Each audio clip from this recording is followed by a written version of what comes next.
Oh my God. Perfect.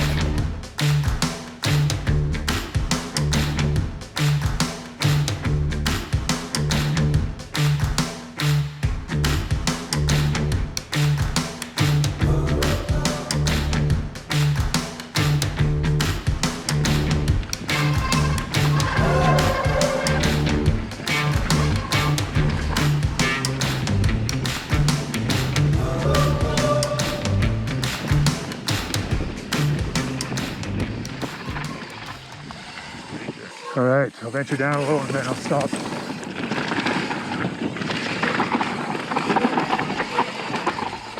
First switchback.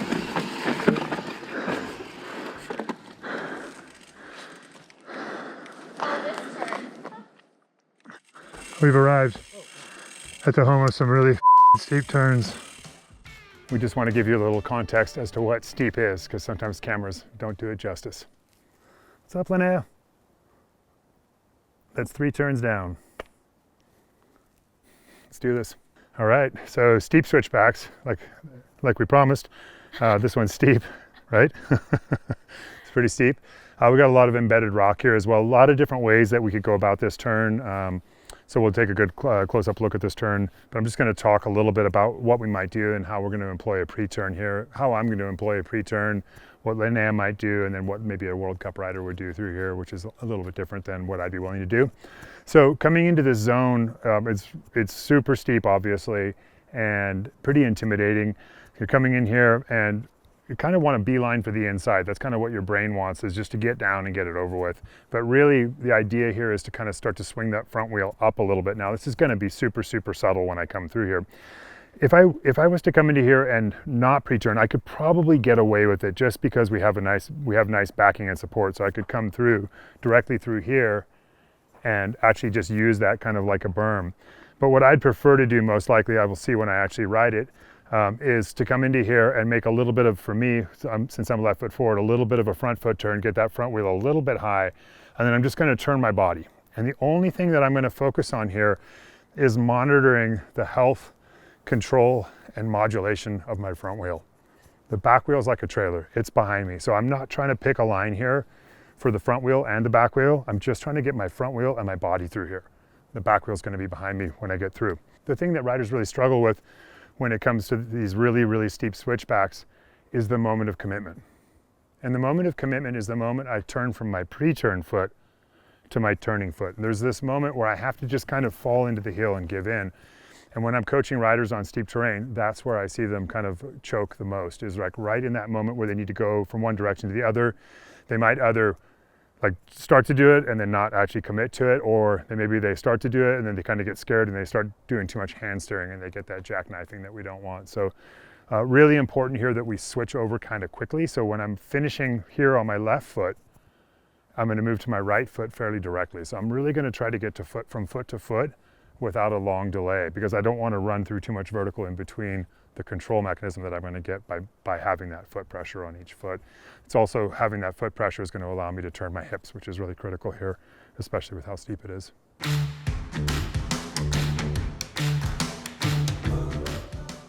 So again, the goal here is to get through cleanly, obviously. And I don't want to get like into a jackknife situation in the kind of a true apex of the turn, which is where the backing and support is built up down here. So I don't want to just run into that for a couple reasons. One is it's going to be a little bit slow for people who are racers. The other reason is I don't want to actually be hand steering with that much compression. This is very steep in here, and if I've got some hand steer going, I'm probably going to get flipped over. So in an effort to not turn too much from the handlebars, I'm going to be thinking about turning from my body on the way in and then turning with my body on the way through. That's just going to give me a little less hand steer and a little bit, hopefully less opportunity for like a jackknife and going over. It's not a place that we want to experiment with that.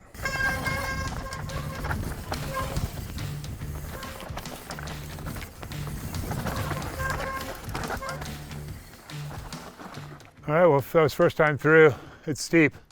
Yeah, look good. Yeah, any questions? So it looks like there's 3 lines, like you mentioned. We've got the general public line on the inside that works, but it jackknifes. And then there's the kind of slight pre-turn line that brings you around really nicely. And then here's the World Cup line where you just carry a lot of speed. Yeah, you need full commitment there because otherwise you're gonna unstick on that very crude berm. It's not a berm; it's just a bunch of rocks and stuff. Yeah. So you'd need a lot of commitment to carry that outside line. I mean, there are people who could do it on a trail bike for sure, you know, EWS riders, but it would take a huge amount of commitment. It's kind of the downhill bike line. I think did I take the middle of those three that you mentioned? Yeah, more or less. Yeah, it felt pretty surprisingly comfortable. I mean, considering how much rain we had last night, it's actually pretty tacky. That inside line, the one that you mentioned, the public line, to me that scares me more than the pre-turn line, just because there's quite a bit of pressure there. You're smaller than me, so you weigh less, and your bike's a lot shorter. Yeah. You can totally do that line. You're just going to have to go pretty slowly through it. Mm-hmm. The pre-turn line that I did takes a little bit of commitment, but I didn't go crazy with it first time through. Yeah, I feel like I want to try the variety pack. You want to try what? The variety pack. You're going to try it all? Yeah. All right.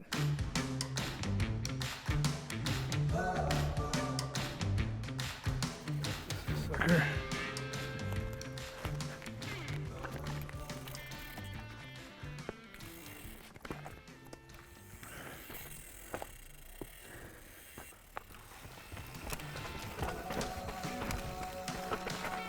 Oh, jeez. That's a little sketchy. Okay,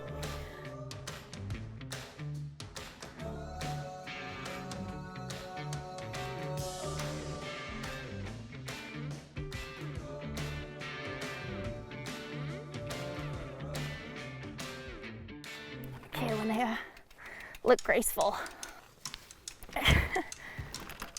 Oh my God.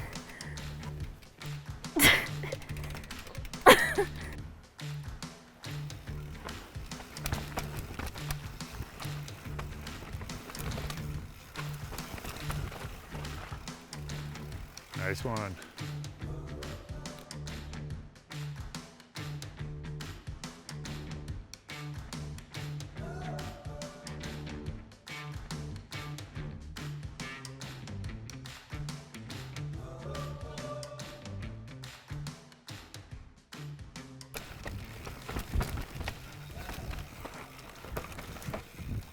Perfect. That felt so smooth. That was so perfect, Linnea. Like didn't even look like you hit a rock in there. It was just like, so I cut in like a foot sooner than you did.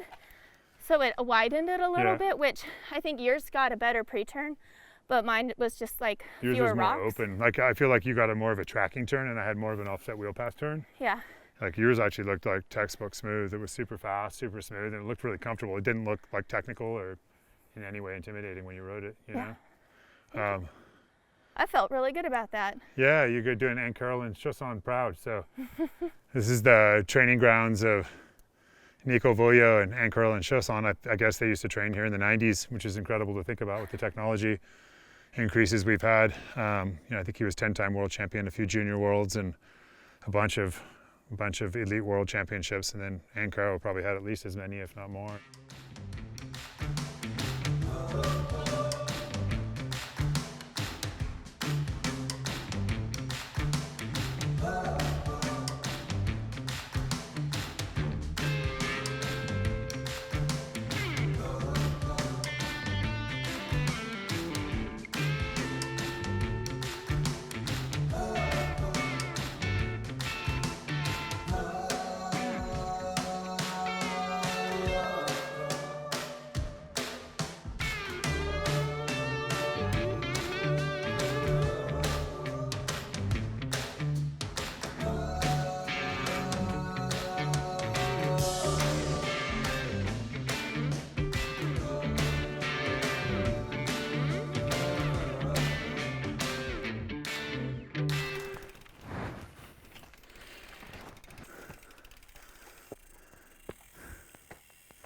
One of the things that's really important here when we're making these steep, tight turns, especially when it's a bit greasy like it is today, is we don't want to be on the front brake when we're actually in the turn itself. So I'm coming down here, I'm picking my braking point before, I'm starting to brake pretty hard before my pre-turn even. And I might have both brakes on a little bit during my pre-turn, but as I move from my pre-turn and rotate my hips into the turn, I'm actually, in most of these sections, completely releasing my front brake. And that's helped me to kind of bring the back wheel around. The reason that we don't want to be on the front brake in these moments is just because the bars are turned a little bit coming down here. And it's pretty steep, so all that pressure on the front wheel could really result in a washout pretty quickly. So doing our best to steer with our bodies, but there is a bit of hand steer happening here. And when that's happening, generally speaking, we want to be off the front brake.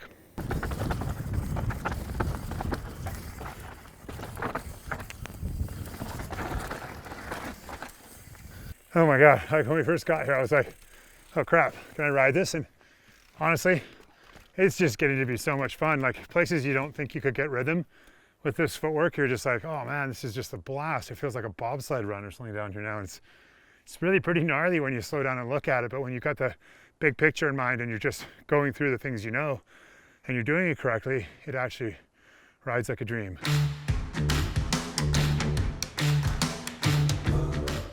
So Kyle, you were asking earlier, like what I wanted to do when I was a kid, and I told you I didn't know. I knew I wanted to be a pro athlete, and something just triggered in my brain while we were riding this when Linnea got that last lap through and got up on the wall there. My mom used to take me to the fair, and I used to see the guys at the circus, like on mopeds and stuff, sticking to the wall. And I was like, that's what I want to do for a living. I remember when I was like in the second grade, I thought that'd be pretty cool. And we're just both getting one of these moments here. Trusting the speed and sticking to the wall for a minute makes it actually easier than going slowly, which Linnea is about to demonstrate for us. So thanks for taking the slow line for me this time, Linnea. Glad you volunteered, because I'm going to let you have this one.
Broken spoke.